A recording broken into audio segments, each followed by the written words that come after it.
প্রিয় দর্শক, দেশ এবং প্রবাসে এই মুহূর্তে যে যেখান থেকে আমাদের ইউটিউব চ্যানেলটি দেখছেন সবাইকে প্রীতি এবং শুভেচ্ছা জানিয়ে শুরু করছি আজকের প্রতিবেদন। তো দর্শক, দেখতে পাচ্ছেন যে আমার সামনে একজন বোন বসে আছে। আজকে আমরা আসছি বোনটির জীবনের গল্প আপনাদের শোনাবো। আপু, আসসালামু আলাইকুম।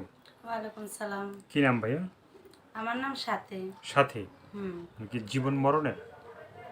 জীবন মরণের সাথে তো হইতেই চাই। হুম।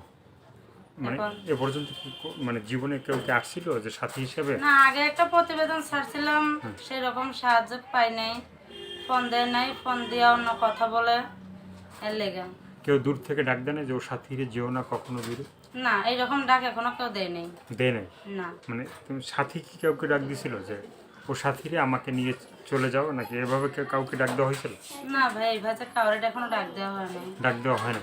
জি না। তো সাথী আপু, যে ভিডিওর সামনে আসা হইলো, হ্যাঁ, মনের দুঃখ কষ্ট মানে মানে আমরা একটু জানতে চাই যে মনে কি দুঃখ আছে, কি কষ্ট আছে, কি আনন্দ আছে, হ্যাঁ, সেগুলো কি একটু বলা যাবে? হ্যাঁ ভাই, দুঃখ বলা যাবে বলে তো এর লেগে তো আমি সামনে আসছি, নাহলে হুম তো আসতাম না। হুম আমার বাবা নাই, বাবা চলে গেছে। হুম বাবা ধরতে পারো নাই, হুম শুধু মা আছে, হুম একটা বোন আর একটা ভাই আছে। হুম এই তারে নিয়েই আমি একটু কষ্ট করে কাটাই, বাসা বাড়িতে কাজ করি যা পাই। হুম মাটা অসুস্থ, হুম এইটা নিয়েই আমরা চলি।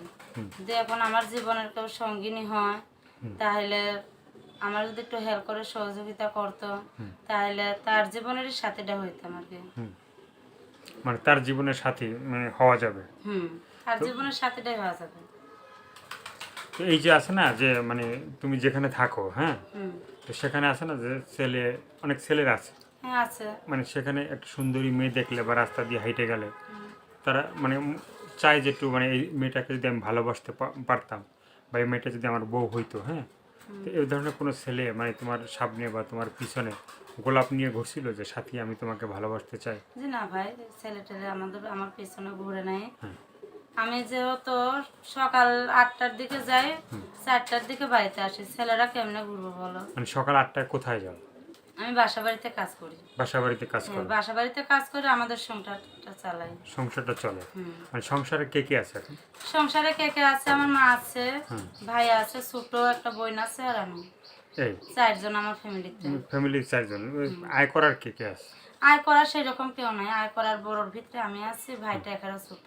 হ্যাঁ, তাহলে এই তোমার আয় কি মানে বাসা বাড়িতে কাজ করে কি হ্যাঁ, সংসারটা আর চলে? বাসা বাড়িতে কাজ করে আর টুকটাক করে সংসার চলে। হুম এর লেগে প্রতিবেদনের সামনে আসা হয়েছে, যেহেতু কোনো ভাই, কোনো সহযোগিতা মানুষ যদি তারা পাইতাম, সে যেমনই হোক না কেন, যে শুধু আমারে চাই আমিও তারে চাই, তার জীবনের সাথীরা যেমন আমি হইতে পারি সারা জীবনের লেগে। মানে শুধু মানে তোমাকে চাবে, তুমি তাকে চাবা। হুম।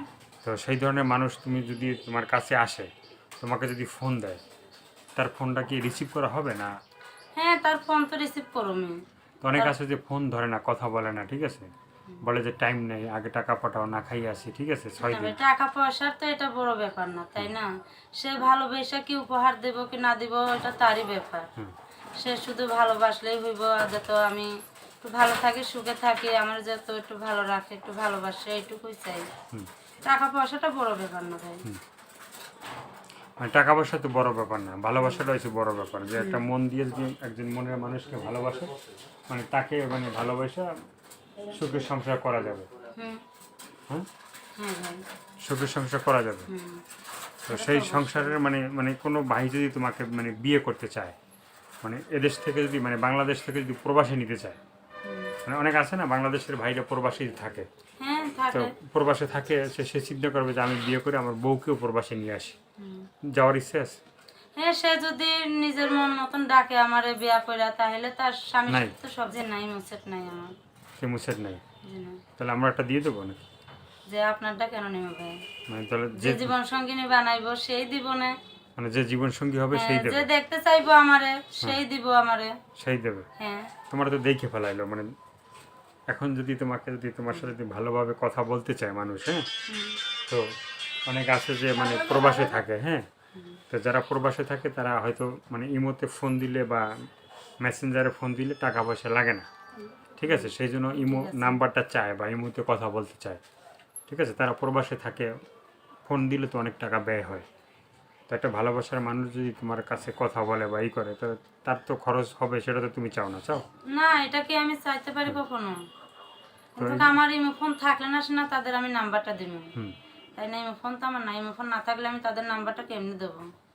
আচ্ছা, তো এখন যারা তোমার সাথে মানে কথা বলবে, অনেক আছে যে দুষ্ট কথা বলে, অনেক আছে মিষ্টি কথা বলে, হ্যাঁ, অনেক আছে খারাপ কথা বলে, ঠিক আছে? তো তুমি তাদের উদ্দেশ্যে কিছু বলার আছে? হ্যাঁ, তাদের সাথে আমি কিছু বলার আছে ভাই। আমি প্রতিবেদনটা ছাড়ছি, আমারে অন্য মন লিয়া কেউ ফোন দিবা না, যেহেতু যদি ভালো মন হয় তাইলে একটা সুন্দর মন যেন আমি পাই, এইরকম হইলেই হইব। হুম। আমারে খারাপ কথা যেন ভাইরা যেন না বলে। ভাইরা খারাপ কথা বলতে চায় না, ঠিক আছে? ভাইরা বলে যে আমরা তো ভালো কথা বলতে চাই, তারা মানে মানে ফোন ধরার আগেই তারাই খারাপ কথা বলে, এই জন্য ভাইরাও অনেক সময় অনেকে খারাপ ব্যবহার করে। হ্যাঁ, সবাই তো আর এক সমান হইতে পারে না, তাই না? হ্যাঁ, সবার মনটা তো এক রকমের না, কেউ সবার মন তো আর ভালো কেউ একরকম খারাপ। না। তো আর কি বলার আছে তোমার? আমার এটুকুই বলার আছিল যে আমি কষ্টের মানুষ, আমার যেন সহযোগিতা করে, হুম। যে আমার জীবন সাথী হয়ে পাইতে চায়, আমার এটুকুই বলার আছে। মানে জীবনসাথী যে হবে, হুম। সে এমনিতেই মানে জীবনসাথী হওয়ার আগে তোমার সাথে কথা বলবে, কথা বললেই তোমাকে জানতে পারবে, চিনতে পারবে, তারপর তোমার পাশে থাকবে এবং সাহায্য সহযোগিতা করবে। হুম। তার কাছে চাইলে কিন্তু সাহায্য সহযোগিতা হবে না। জি না, তার কাছে আমার চাইতে তো দরকার পড়ে না, হুম। তো তার কাছে আমি কেন চাবো? তো জীবনসঙ্গীর কাছে তুমি কি চাও? জীবন সঙ্গীর কাছে আমি কি চাই? তার কাছে একটু ভালোবাসা চাই। হুম। তাই তার কাছে একটু ভালোবাসা চাই, যে আমার সুখে রাখবে, শান্তিতে রাখবে, আমি এটুকুই চাই। এটুকুই চাও? হ্যাঁ। তা আমরাও চাই যে সে ধরনের জীবনসঙ্গী তোমার জীবনে আসুক, সেই মানুষটা তোমাকে ভালোবাসুক এবং তোমার সারা জীবনের জীবনসঙ্গী হয়ে থাকুক। আর কিছু বলার আছে তোমার? জি না ভাই, আর কিছু বলার নেই। তো দর্শক, এই আপুর কথাগুলো শুনলেন, ভালো লাগলে অবশ্যই তার পাশে থাকবেন, সাহায্য সহযোগিতা, প্রেম, ভালোবাসা, বিয়ে শাদী যে যেটা করবে সেটা আপনাদের একান্তই ব্যক্তিগত ব্যাপার। ভালো থাকেন, সুস্থ থাকেন, 5 ওয়াক্ত নামাজ পড়বেন, দেশটাকে বেশি বেশি করে ভালোবাসবেন, যারা নতুন চ্যানেলটি সাবস্ক্রাইব করে সঙ্গে থাকবেন। সবাইকে আল্লাহ হাফেজ, সবাই ভীষণ ভালো থাকবেন।